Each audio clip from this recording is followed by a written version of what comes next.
Hey, it's Janna with very special guest, Jasen Rauch of Breaking Benjamin. Hi. How are we doing? Good to talk to you.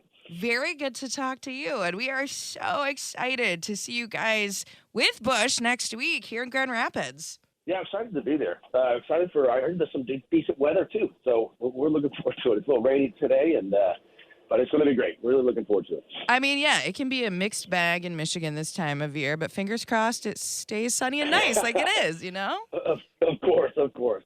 Yeah, looking forward to it. So I wanted to ask, I know tour kicked off like end of April. Have there been any, standout moments from the tour so far?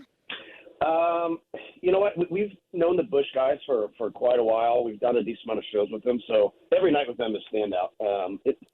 It's really cool, special moment when you get to see songs that's, even us, we're older as well, but growing up and going to high school and things like that, I remember listening to and seeing those live every night. That definitely doesn't get old. So I think the show itself is really good. But we did get to go down. We did Disney for a couple of days. That was a cool moment. I got to see my kids. I live in Nashville. We did a hometown show in Nashville. My kids haven't seen me play in 6 years. That was pretty cool. But all in all, I mean, there hasn't been a bad show yet. So we're pretty excited. Oh, that's awesome. Well, I'm so glad you got to go to Disney and spend time with your kids, too.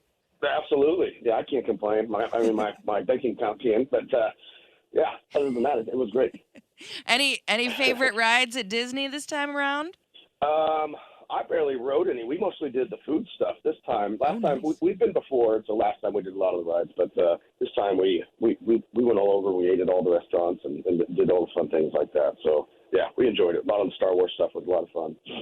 Oh yeah. We did do that. Well, Yeah. awesome. So when you are on tour, you're traveling. If you do, get some time to yourself, I just want to ask, what are you listening to right now? And is there anything on your playlist that I don't know may surprise someone? It's pretty schizophrenic. It's all over the place.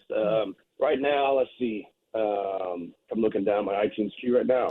Duran Duran, Bad Omens, Bring Me the Horizon, Morgan Wallen, Cardi, Slipknot, pretty all over the place. So, I mean, obviously there's some rock in there, but I do like a lot of 80s. I guess that surprised a lot of people. There you go, Genesis, Peter Gabriel, Phil Collins, all that kind of stuff. So Nice, good mix. It's all over the place. Yeah. Well, I did want to talk to you about your collaboration with Starset because you actually wrote, right, Waiting on the Sky to Change with Dustin Bates back in the day. So what was it like to, revisit that song with maybe some different players?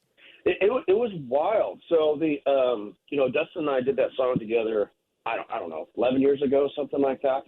Even before kind of Starset was a thing and fully realized and had a deal yet or anything like that. So for that song to kind of come back was not only a surprise, but, I was pretty honored as well. Dustin and I have done a decent amount of work together, even on other projects, because he writes a lot as well. It was really rewarding. And to know that you wrote something back then and it kind of stood the test of time and it's still a good song now is always a good feeling. So I'm proud of that one for sure. Well, yeah. And in terms of collaborations, I mean, I know your last album, Aurora, out in 2020, you worked with a bunch of different people, Lacey Sturm, Adam Gontier. Is there, a dream collaboration, someone you're like, man, would love to work with them someday? We were talking about that.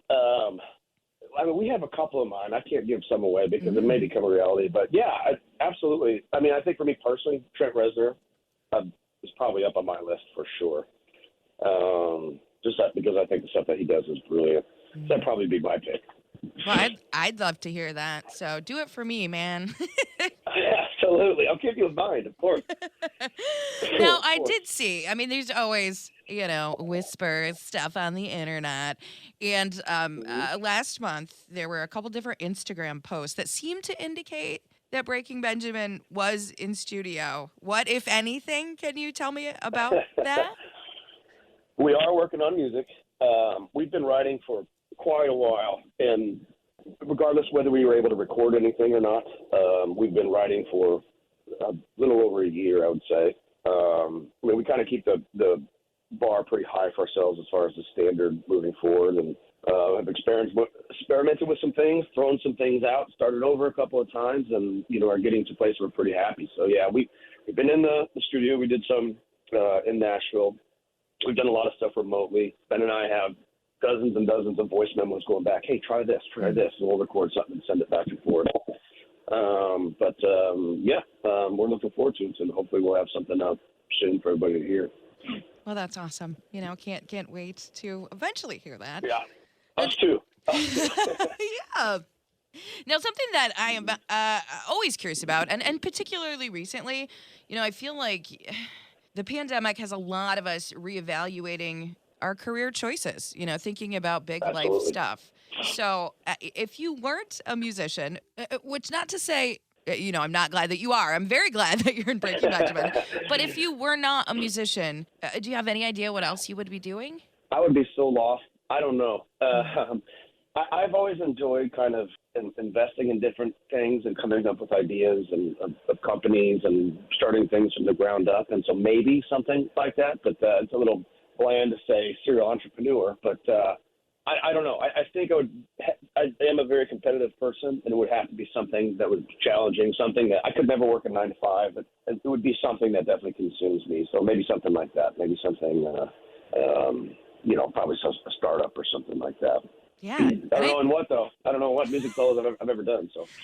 Well, I think a lot of people honestly feel the same way. So I know that I've had similar feelings. Well, it's like, well, if I were not doing this, what would I do? No idea. Yeah. No idea. So you mentioned you have kids, right? And we are, getting close to Father's Day. For maybe any dads who are first-time fathers, it's their first Father's Day. Do you have any advice? Relax. Take it easy. Take the day. You're okay. Yeah. That's what I would say. If I am home on Father's Day, that's always what I do enjoy doing. I like seeing the kids, but I don't get to see them all the time, obviously, touring. But if it does get too hectic, I will absolutely play that card. Like, it's Father's Day. I'm going to go take a nap. That's the first best gift ever sometimes. You just need some sleep, especially for new fathers. I think that's great advice. Well, happy early Father's Day. And again, I just want to say thank you so I appreciate much. it. Yeah, for taking the time Absolutely. to talk to us. And anyone who hasn't yet, get your tickets for Breaking Benjamin and Bush coming up this Tuesday at Van Andel Arena. Jasen, again, thank you so much. Absolutely. Thank you for your time. Really appreciate it. Can't wait to see you.